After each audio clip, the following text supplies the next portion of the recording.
Hi, Dick Betts, and welcome to another edition of This Week in the Villages. I've stayed in the Villages for this session, and I'm out here just right below, let's just say between the sixes. That's close enough. And I'm going to be interviewing a lady today, and her name is Pat Hayes. Hi, Pat. Hi, Dick. And thank you for agreeing to this.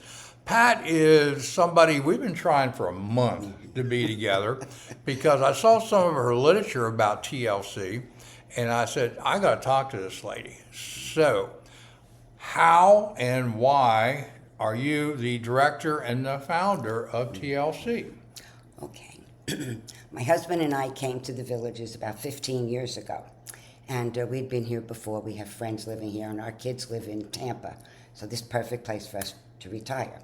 And so we came in and we took one of those trolleys. Yeah, okay, 15 years ago. I've got social work eyes now. I'm a clinical social worker. So as we're going on this thing, I said, everybody looks so happy. Everybody's dancing in the streets. This is wonderful, wonderful. I said, but I don't see any cemeteries here. This is the time in life at this age where bad things happen to people and they get hurt. So I asked the person who was leading this, and I said, I don't see any cemetery. And she stands up and she said, pack and ship, pack and ship. And I said, oh my God, I got work to do.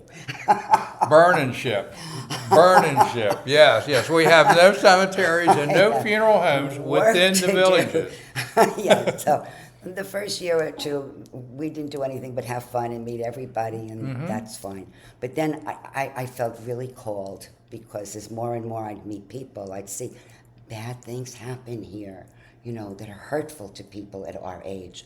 So I said, I need to start something. So I had to go get a license because I was licensed in New York, but it cost me $900 to get my license here in Florida.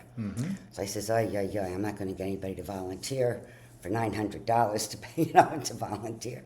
So, okay. But I found out that Florida has a license that if somebody is licensed in their home state and they come here as volunteers and by non-profit organization pays for their insurance, they get a license for free. All right. So I said, okay, that's what I have to do. Good to go. So I went around and I would start looking, and I got this close 2 times to starting something, and they took it to their CEOs and they didn't like it, and that was it. So I was kind of depressed after 2 years of working on this. I was kind of depressed, and I said to God, you wanted me to do this, you got to do your part because it's not working here. That very same day, I got a call from a woman who had known that I was looking around to start something, and she said, gee, Pat, she said, I don't think you might. She said, United Way, I work for United Way, and we just got a brand new CEO, and I didn't think you'd mind if I set up an appointment with you. So I said, no, I don't mind at all. That's wonderful. So I met Alan Holden, and we spent 45 minutes together outside on a bench, and TLC was born because he was the nonprofit agency who said, go for it. All right. Yes, because he was a pastor also, so he understood how much there was a need for counseling. Yeah. Tremendous need for mental health services. And one of the reasons I knew I had to do something is because I looked in our phone book, which was huge. I couldn't find one psychiatrist, one psychologist, or one counselor in our phone book, which is why I knew we needed to do something.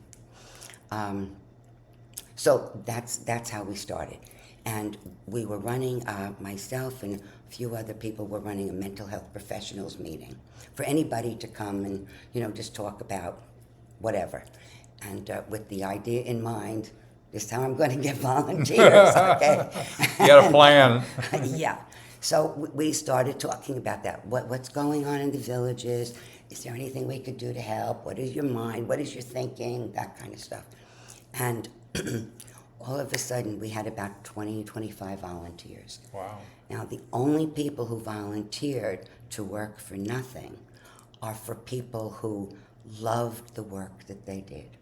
They didn't want to work 30, 40 hours a week, but they didn't want to not do anything.